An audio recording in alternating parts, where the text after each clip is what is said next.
Hello, this is Emma from Vegan Adventure Holidays. Thank you for being here. And today in this presentation, we're going to talk about how to get volcano hiking fit in 2022.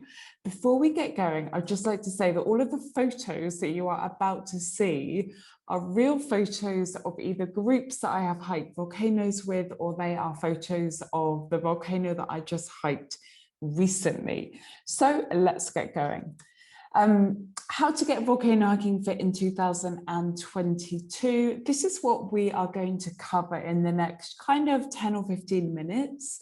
And this photo was actually halfway up the volcano that we are going to talk about just a couple of weeks ago. So the volcano in question is a Catenango volcano. We are going to get into setting your goals, why hiking a volcano might be important to you, the common myths and fears and things like this that hold you back and hold all of us back. And then we're actually going to get into the training plan kind of towards the end. So first of all, let's just quickly talk about the volcano in question. Here it is. So this volcano, it's called a Catenango volcano, or Volcán de Catenango in Spanish. It's quite close to Antigua in Guatemala. And it actually has two peaks. And it's also joined to another volcano called Volcán de Fuego, which is the fire volcano. And Catenango itself is not an active volcano, but Fuego, the one it's joined to, is a very active volcano. And I will show you a little bit more about that later. So yeah, it's not active and it sits at 3,976 meters, which I believe is about 15,000 feet. So let's get kind of started and dig into setting your goals. This photo, by the way, is actually base camp. So when you reach the base camp of a Catenango volcano after hiking for anything really between kind of 4 and 6 or 7 hours, depending on the speed of the group, you will get to this base camp here. And this tent just to the left-hand side was where we had our breakfast and our lunch. It was really, really beautiful up there. So setting your goals. Before we go right into this, I do not believe that you are here by accident. And by that, I mean that there are many, many speakers in this vegan travel festival, and somehow you've ended up here. So I don't think that's by accident. I do think there's a reason for that. And I really, really encourage you to kind of listen and don't forget about this. I really encourage you to take action on it. So setting your goals, really having a think about this and setting your goals, whether it is with this adventure hike, volcano hike, or just adventure goals in general, it will give you a really compelling reason to push forward despite any fears or challenges that may come up. So if you're really clear on your goal, it will definitely help. So I would encourage you to write down, for example, we are talking about the volcano now. So my number one adventure goal for 2022 is to hike a Catenango volcano in Guatemala this year. And if you're listening to this and thinking, Emma, you're crazy, this is not something that I really want to do, I'm just here to listen to this presentation. Again, I don't think you landed on this presentation by accident. So your why, this is really, really important. I'll just go through the photo a sec. This adorable dog followed me up a Catenango volcano all the way up, stayed overnight, and then did the sunrise hike with us the next morning, and then came all the way down with us. And you can just see the background of the volcano there. And actually something that I recommend people take with them is a little bag of doggy treats, because there are always tons of dogs that will usually hike up with you. They kind of tend to attach themselves to a group. It's really sweet. So yeah, that's what this photo is. And this little doggy here was just resting in the sun when we got near to the base camp. So all about your why. Why you sign up for this challenge, it's really interesting. If you think about it, there must have been a reason. You must have seen get Volcano Hiking Fit, and something must have kind of sparked your interest. You know, there must have been something. So what was that? Take a moment and think about that. Getting clear on your why, as I said before, is the one thing that will help keep pushing you forward despite any fears and challenges, or when life gets kind of tough. So why would you love to hike a volcano? You know, are you ready to fill your life with adventures and ideas and enthusiasm? Do you want to feel like how it is to kind of be on the edge of possibility? Because that's exactly how I feel every time I hike a volcano or do any big hike. Or is it more for maybe personal glory or something bigger? So what if you committed to hiking a volcano and it could actually inspire one or two other people in a good way just by accepting this challenge? Are you ready to be the kind of person that seeks out adventure instead of playing it a little bit safe? Are you bored of saying no to new things?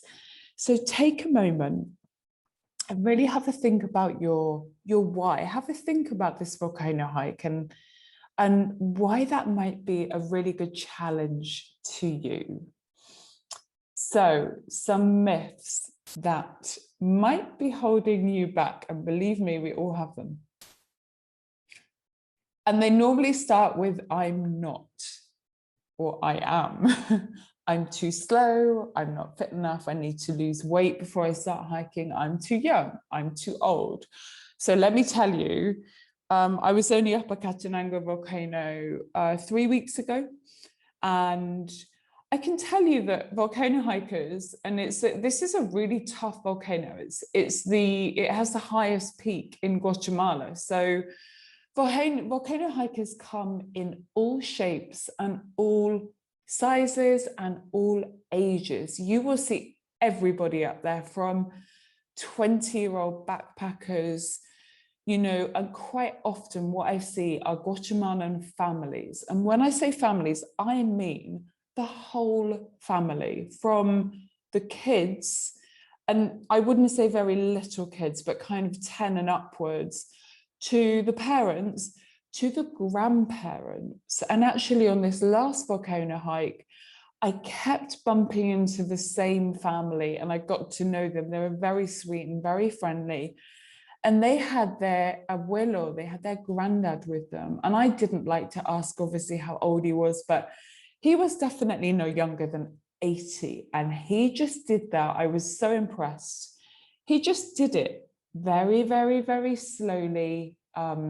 He did it. So all of these myths and all of these fears and all of these things that kind of come in certainly before any kind of big physical challenge, I want to let you know that volcano hikers do come in all shapes and sizes and ages, and something that will help you with a lot of these myths is creating a decent training plan and making sure that you feel good before you get there. So this photo, just before we go on, this photo was taken from base camp, and we were actually getting towards sunset, I think. So the training plan really is like the first action step that you need to take toward building confidence And I can tell you now that your enjoyment level of the volcano hike will be a million times better when you feel confident in your overall physical strength and abilities. There are many, many people that leave Antigua, that book these kind of volcano hiking tours with various companies, and they haven't trained, probably not. And I see them struggling. So I can always guarantee that you would probably be able to do the volcano hike without training. But your enjoyment level of it and your confidence level increases so much when you do have a decent training plan. And quite often, the lead up to doing a big adventure or a big challenge is actually really great. The things that can happen during the lead up are also really interesting. So you do this training plan and you start organizing your life in a different way. And that means often you might meet different people that you would have never expected to meet. You feel different. Everything kind of shifts slightly, definitely all for the positive, all for kind of better reasons. So we have another photo. Yeah, so this is a photo of me. I'm behind the camera right now, but yeah, so this is a photo just taken at base camp. It took us around, let me think, 11 to I think it took us about 6 hours, very slowly, very steadily, to get to base camp on this specific day. I've done it quicker, and I've done it over 9 or 10 hours. So yeah, that was really good. So your training plan, part one, grab your calendar. And mark your dates on the calendar. Like, when would you like to do the volcano hike? When have you got holiday time? How many weeks or months do you have to train for it? And the total miles and the total elevation, these are very important parts of any kind of hiking hiking plan. I'm going to go through that with you in a second. So definitely have a look at those things first. And I would like to say one thing: I am not a personal trainer. I am somebody who has hiked a lot of volcanoes. And you do not need to complicate at all in any way this training plan. All we are really trying to do is replicate what you will be doing over the 48-hour period when you hike the volcano. So as much as we can, when you are at home in your home countries, we're just trying to replicate that hike. And in this instance, we are talking about quite a lot of hikes at elevation. So that means going uphill, basically.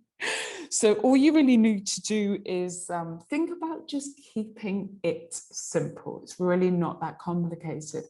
This is a 10-week training plan. So something interesting about a lot of volcano hiking actually is quite often the mileage, the distance that you're covering is minimal. So in this case, the distance that you cover is actually only around 13 kilometers or about 8 miles. It's really not very much at all. And from Antigua is the base. So Antigua is where you're going to be pre-volcano hike and post-volcano hike.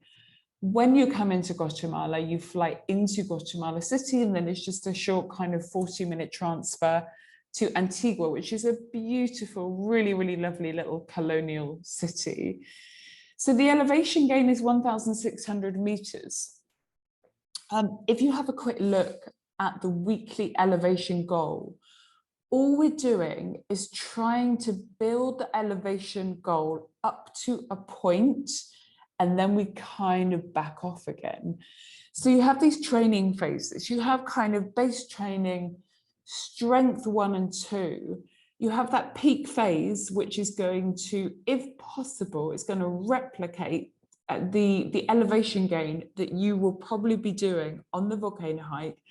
And then before you head to Guatemala, you're actually going to scale it back, which is quite common with training. So that is it. This is a base 10-week training plan, and you can download this plan.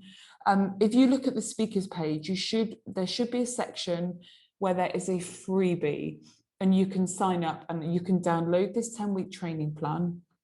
And what you can do, even if you think it might not be completely suitable for you, you can download it, have a look at it, and then you can basically create your own. As I said, keep it simple.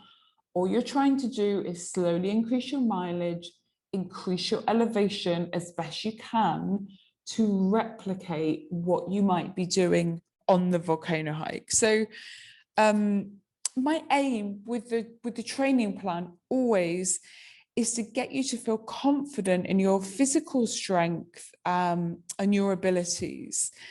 And you know, we all have 9 times out of 10, we all can, we're all capable of so much more. So you can absolutely redefine yourself with training. And as I said, just remember to focus on your hardest day. So your hardest day in this case is going to be summiting Acatenango and reaching base camp. Now, there is so much more that I can tell you about this volcano.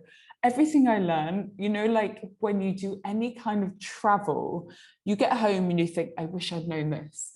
And there are so many things. When you actually get to the base camp of Acatenango, there's more. There are more things you can do when you get to the top. I'm not going to talk about them right now, but starting on January the 31st, I am doing the spring session of the You Can Hike a Volcano to challenge.